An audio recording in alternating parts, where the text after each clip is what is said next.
Bismillahirrahmanirrahim. Assalamualaikum warahmatullahi wabarakatuh. Perkenalkan, nama saya Syifa Antasari dari Prodi Tadris Bahasa Indonesia, Institut Agama Islam Negeri Madura. Saya akan menjelaskan mengenai kurikulum Merdeka Belajar, yang mana pertama di sini adalah definisi kurikulum Merdeka Belajar.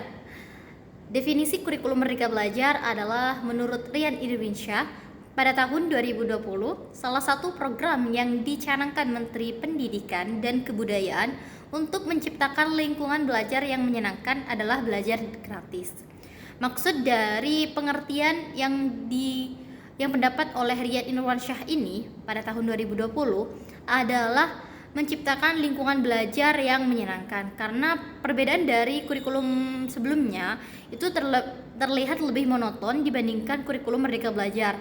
Oleh karena itu, tujuan dari adanya kurikulum Merdeka Belajar tentu untuk menyenangkan peserta didik dalam belajar, yang maksudnya adalah belajar gratis. Belajar gratis di sini juga sama halnya dengan belajar yang menyenangkan, akan tetapi lebih kepada pembelajaran yang mandiri, sifatnya mandiri, dan bisa seperti halnya kalau sekarang itu pertukaran pelajar, dan itu tentu saja gratis karena dari program sekolah atau Menteri Pendidikan.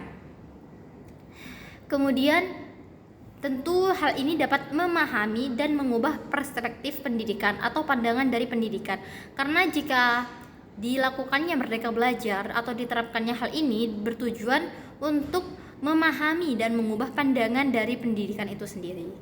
Jadi pendidikan diusahakan lebih baik dengan menggunakan kurikulum Merdeka Belajar. Lanjut, yang mana juga menurut Fatmawati Yusrizal pada tahun 2021, kurikulum Indonesia telah mengalami beberapa kali revisi. Ide kurikulum baru yaitu kurikulum pembelajaran mandiri dicetuskan oleh Nadiem Makarim, yang mana adalah Menteri Pendidikan dan Kebudayaan Republik Indonesia. Salah satu konsep kurikulum mandiri adalah menuntut siswa untuk mandiri.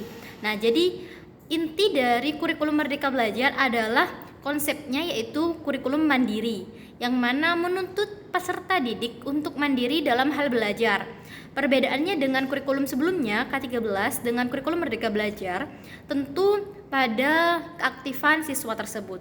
Biasanya siswa hanya akan berinteraksi seorang diri tanpa ada interaksi lebih lanjut antara peserta didik dan pendidik.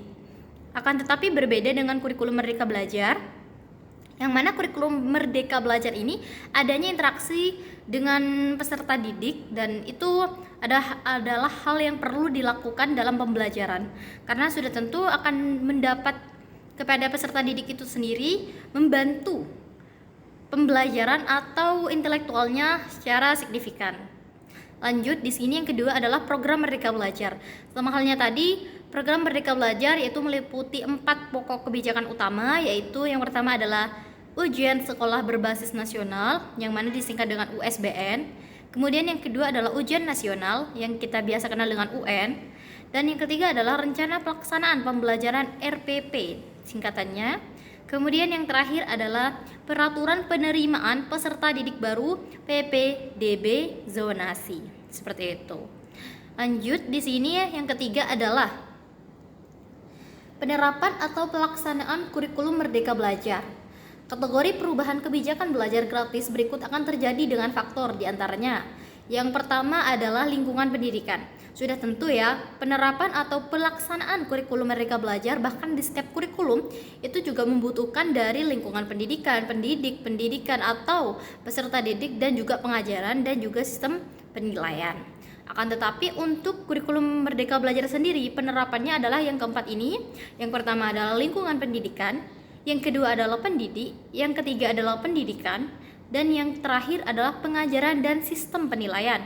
Nah, ini 4 pokok yang biasanya faktor ada pada kurikulum Merdeka Belajar. Jadi dalam penerapan atau pelaksanaan kebijakan belajar gratis tersebut, yang mana tadi programnya dari kurikulum Merdeka Belajar itu yang pertama lingkungan pendidikan. Seperti apa lingkungan pendidikan? Sudah tentu lingkungan pendidikan di sini bersifat mandiri dan adanya interaksi antara guru atau dengan peserta didik. Kemudian yang kedua adalah pendidik. Nah, biasanya lebih kepada karakteristik pendidik tersebut. Biasanya mutu dari pendidik itu ditingkatkan kembali di kurikulum Merdeka Belajar, dan ada sama halnya dengan bahasa lebih kepada pengayoman untuk pendidik agar dapat bisa membentuk karakter yang baik bagi peserta didik. Kemudian yang terakhir adalah yang ketiga adalah pendidikan. Pasti di sistem kurikulum Merdeka Belajar ataupun di setiap kurikulum pasti ada pendidikan. Karena pendidikan itu sangat diperlukan di dalam pengembangan intelektual seorang mahasiswa, siswa ataupun peserta didik. Dan yang terakhir adalah pengajaran dan sistem penilaian. Biasanya juga pengajaran ini berpengaruh dalam kebijakan faktor belajar gratis, karena adanya pengajaran itu sistem metode atau teknik yang diambil oleh pendidik digunakan pada peserta didik itu mempengaruhi tingkat hasil belajar mahasiswa atau peserta didik.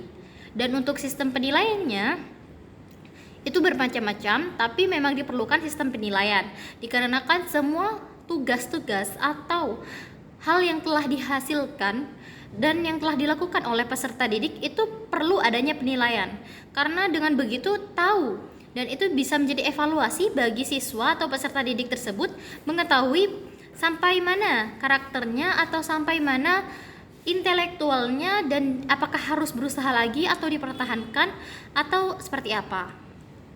Dan kemudian Kementerian Pendidikan dan Budaya akan mengubah lingkungan pendidikan dengan mentransformasikan pandangan dan praktik yang menghambat kemajuan pendidikan menjadi ekosistem pendidikan yang dicirikan oleh suasana sekolah yang menyenangkan dan keterbukaan terhadap kolaborasi antar sebangku kepentingan pendidikan. Nah, maksudnya di sini adalah Kemendikbud itu ingin pandangan kepada pendidikan itu lebih maju dan juga memberikan suasana sekolah yang menyenangkan bagi peserta didik sehingga intelektual atau kecerdasan dari peserta didik itu dapat ditingkatkan dengan perubahannya kurikulum Merdeka Belajar ini. Dan itulah mungkin pemaparan dari saya terkait dengan kurikulum Merdeka Belajar, konsep dan sebagainya. Sekian, terima kasih. Assalamualaikum warahmatullahi wabarakatuh.